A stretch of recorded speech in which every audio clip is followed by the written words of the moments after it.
Today we're taking a look at these NCAAF matches, which are happening on Tuesday, November 22nd, 2022, and giving you match breakdowns, betting tips and predictions in general on these games.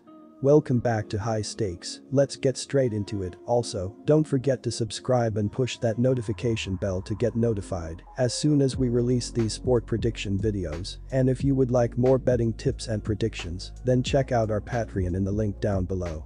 Our new Patreon is a way for us to help you improve your chances of making more money. Multiple plans are available for each and every one of you. By becoming a member of the High Stakes Patreon, you will have access to our best team picks, total picks, parlay picks and much more. Stop wasting hours of your time searching for bad betting predictions that ends up costing you a lot of time and money. Join the High Stakes Patreon now and get the best betting picks. Going back to our video, we will give you 2 betting picks for each game, a team pick and a total pick based on facts and detailed explanation. So make sure to watch our videos till the end so you don't miss any of our picks. Ohio Bobcats vs Bowling Green Falcons. Bowling Green got off to a slow start this season with a rough stretch against quality opponents, losing 3 of its first 4 games. The Falcons have bounced back with a solid conference season though, winning 5 of their 7 MAC games. Their lone losses came in blowout fashion at home against Buffalo and Kent State, but they have won 4 of their last 5 games heading into this matchup. They kept their slim MAC East title hopes alive with a 42-35 win at Toledo last week. Bowling Green needs a win and a Buffalo loss to Kent State in order to win the division. Ohio opened the season with a thrilling win over Florida Atlantic before losing 3 of its next 4 games. The Bobcats lost to Kent State in overtime to open MAC play, but they have gone a perfect 6-0 since then. They are in the driver's seat in the conference, needing a win to secure the division title. Ohio has won 5 of its last 6 games by double digits, including last week's 32-18 win at Ball State. Running back Siya Bangura rushed for 148 yards and 2 touchdowns, including a 7-yard score early in the 4th quarter that stretched the lead to 26-11. Quarterback Curtis Rourke had an efficient day, completing 12 of 16 passes for 169 yards and a touchdown, but he was forced to exit with a knee injury. He is just 46 yards shy of the Ohio single-season record, but he is questionable to play on Tuesday night. Sophomore quarterback C.J. Harris filled in after Rourke left the game, completing 5 of 8 passes for 34 yards. He also rushed 8 times for 38 yards. Rourke's injury is one of the key storylines to keep an eye on heading into this game, especially with how much he means to the team. Bangura, a freshman, has rushed for 788 yards and 10 touchdowns, averaging 5.3 yards per attempt. Ohio is a heavy favorite on Tuesday night, but I cannot suggest wagering on the Bobcats given Rourke's injury. He has been one of the best quarterbacks in college football this season, so his absence would completely change the outlook for Ohio. Either way, he has not been able to practice and is not going to be very mobile, so I am happy to take Bowling Green at more than a touchdown. The Falcons have a strong offense and have been in good form of late, and the Falcons still have an outside shot at winning the division title. They have won 6 of their last 8 conference games and are live underdogs on Tuesday. Take the Bowling Green plus 7.5 points. Diving into the previous 5 games, the defenses are doing extremely well as Bowling Green is allowing 23 points per game, while Ohio is giving up 18.8 points per game in that same stretch of games. Neither team has really been dominating on the ground, as the Falcons are averaging 105.5 rushing yards per game, while the Bobcats are running for 138.2 rushing yards per game thus far, so they are going to struggle to move the chains a bit and force punts. The under has hit in 4 of the last 5 games between these programs played in Ohio, so go with under 56.5 points in this game as well. Miami RedHawks vs Ball State Cardinals. The Ball State Cardinals need a win to secure bowl eligibility.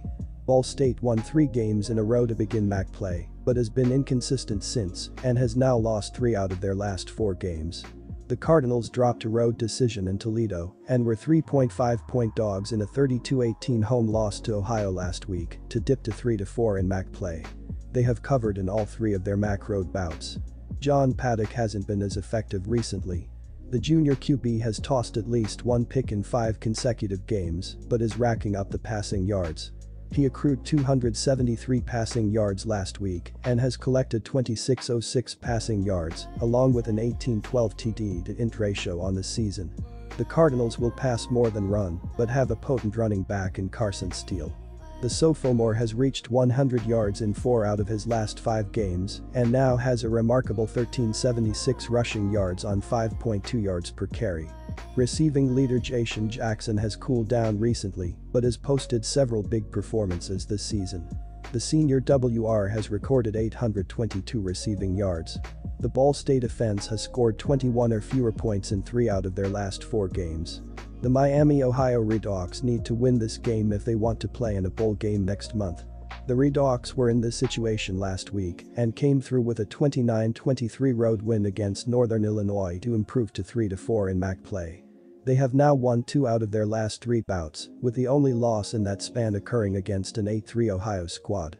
The RedHawks have covered the spread in 1 of their 3 conference home games. Avian Smith got the start last week as number 1 QB Brett Gabbert injured his ankle against Ohio. Smith recorded 185 passing yards and the mobile QB added 105 yards on the ground. The freshman has 920 passing yards and an 8.4 TD to int ratio. Gabbert has only played 4 games due to a few injuries and is expected to be ready for this one. The junior QB has 818 passing yards and a 4.0 TD to int ratio in 4 games. This is a must-win game for Ball State and Miami, Ohio. Each needs the victory to get to the 6th win to earn bowl eligibility. Ball State has lost 3 out of their last 4 games and doesn't really stand out in any area. Miami, Ohio has won 2 out of its last 3 bouts. Furthermore, Ball State has not been producing enough points to win games and the RedHawks have a strong defense. The Cardinals have scored 21 or fewer points in 3 out of their last 4 games and don't have a good enough defense to win lower scoring games. Also, the RedHawks' top strength on offense is the running game. They run frequently, attempting a pass in only 42% of their plays. This is a key factor considering Ball State has not been able to contain the run. They surrendered 224 rushing yards last week and are ranked 110th in the FBS in rush defense. Take the Miami, Ohio RedHawks minus 2.5 points.